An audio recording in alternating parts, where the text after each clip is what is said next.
Charlotte, North Carolina, Bank of America Stadium, and the Duke's Mayo Classic. This ought to be a fantastic showdown and just the flavor every college football fan can't wait for.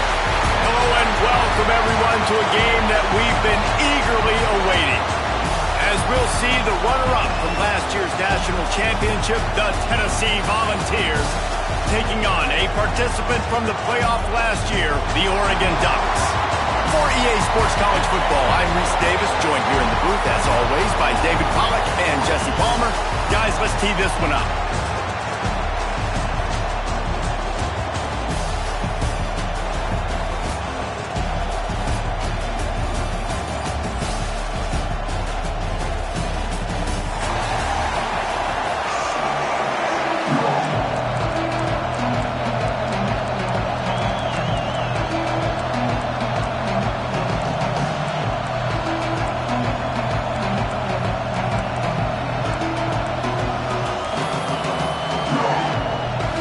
Volunteers' long wait is coming to an end as they'll put a foot to it and the season will get underway.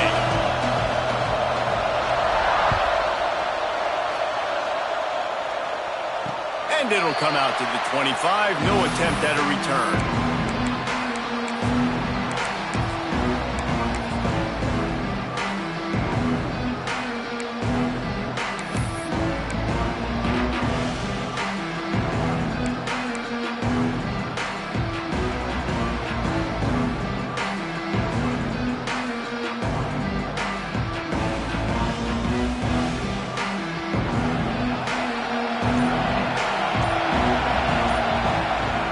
Crank up this drive with the pass.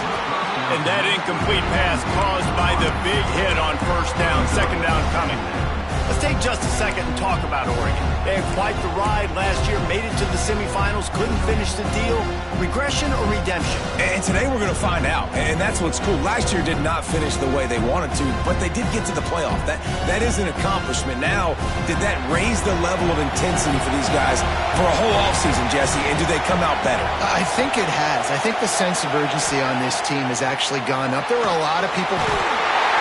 The pressure was too much. They get him at the 15. This offense comes out clearly wanting to throw the football. Nothing good on first down with incompletion. And how about this? You've got to protect your quarterback. That is priority number one, and they give up a sack on play two.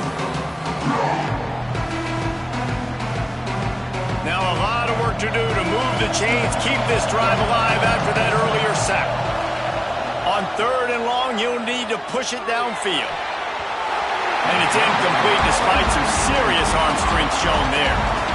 Every defense in the country talks about getting offenses in predictable third and long situations where I can bring on more speedsters and I know the pass is coming so I can have more success.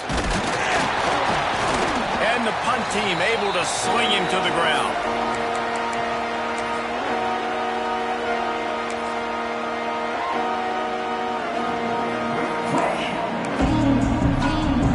Offense in a bunch formation.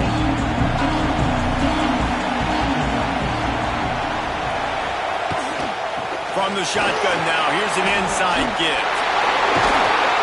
They finally wrestle down the senior, but not before he picks up some valuable ground. It is a maxim of Tennessee football that you must be physical. Physical. It's this kind of people they are, right? Tennessee people are physical. They want to do the dirty work. They're willing to do the dirty work, and you love it when your team has a bunch of grinders, a bunch of physical guys, a bunch of blue-collar guys that want to work. Just inside the 30 at the 29, it's 1st and 10.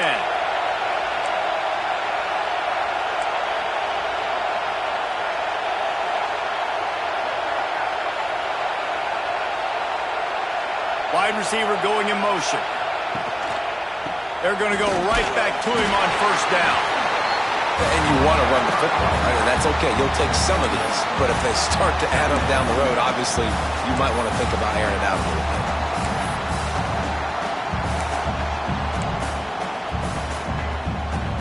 Didn't get much on first down. It's 2nd and 9.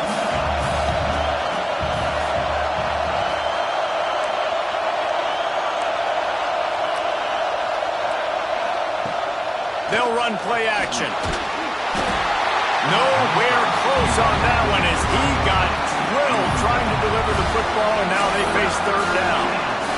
You want to make a guy that's elite, that's one of the best in the business, start to become more and more human, keep getting hits on. Nice job by the defense, getting in his face, being physical. Make him feel your presence. Don't let him get comfortable back there in that pocket. A little less room to work with now as the ball is at the 28, and it's third and long.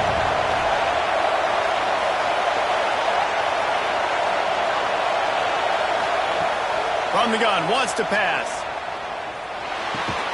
Fires to the big fella. He'll be stopped about 2 yards short of a first down.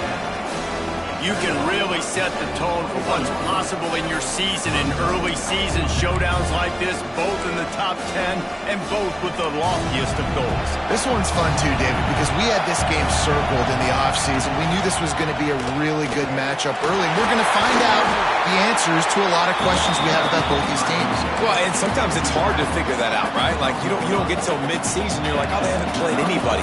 Out the gates, 2 top 10 teams. We get to find out really quickly who's legit. Here's a quick throw out to the left. And he'll haul it in and take it to the end zone. Touchdown ball! They strike first, and that opening drive of the season could not have gone better. Setting up for the extra point after the first score of the game. And the extra point makes it 7-0. These two guys, they just shared a glance, and they knew exactly what to do here. And how many times do we hear that? The quarterback talk about it after the game and go, hey, I just looked at him. He knew what I saw. I knew what he saw. We're on the same page. We've done this before. That chemistry equals big plays. And no chance at a return here. They'll start this drive at their own 25.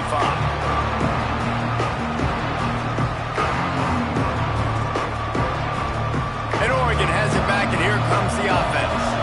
They went 3 and out on their first possession. Now to see if they can be more productive this time around. Not much doing there. He gets it to the 26, a gain of 1. Guys, let's chat for a moment about Oregon. Everybody uses the portal to varying degrees. Sometimes you just fill the exact right hole that you want.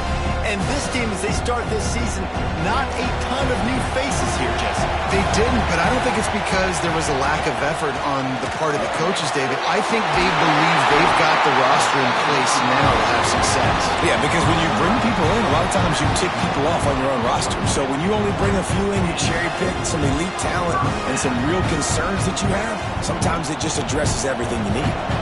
This offense will snap it from the 42 on 1st and 10. Looking to throw on first down. Finds the tight end.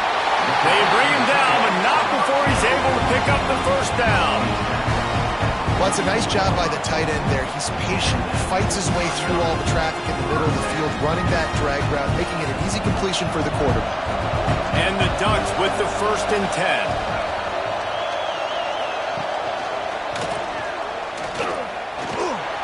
Creates a little room.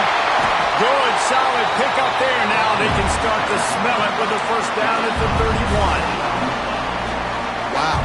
4 plays on this drive by the offense. They already got 3 first downs. We knew they had a lot of playmakers coming into this game, and they're showing that right now. This defense is going to have to make a play at some point here and stop the bleeding. And those body blows really, really matter. Like, I want to be able to hand the ball off to my running back 10, 15 times a game. Make the defense tackle them, wear them out. Sometimes these 3 to 4 yard runs, later in football games, they turn into 5 to 15 to 20 yard gains just because of the body blow effect. Second down, he'll throw it. How about this sophomore stopping him short of the first down line? I tell you, this slot receiver, he really does give his quarterback a nice option. Runs really good routes. He's got nice hands. You saw it on that last play.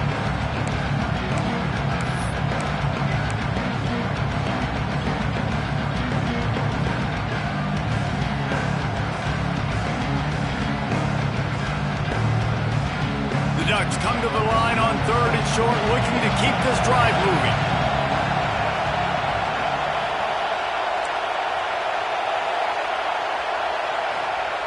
He wants to throw it.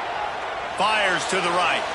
And they can't complete the bullet pass on third down. Third and short in college football today, you see so much more pass than you used to.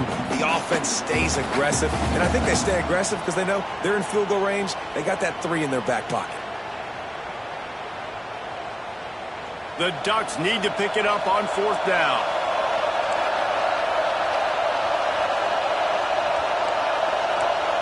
Quarterback adjusting the pattern. On fourth down, they'll throw for it. Got it in the middle, it's Wicks.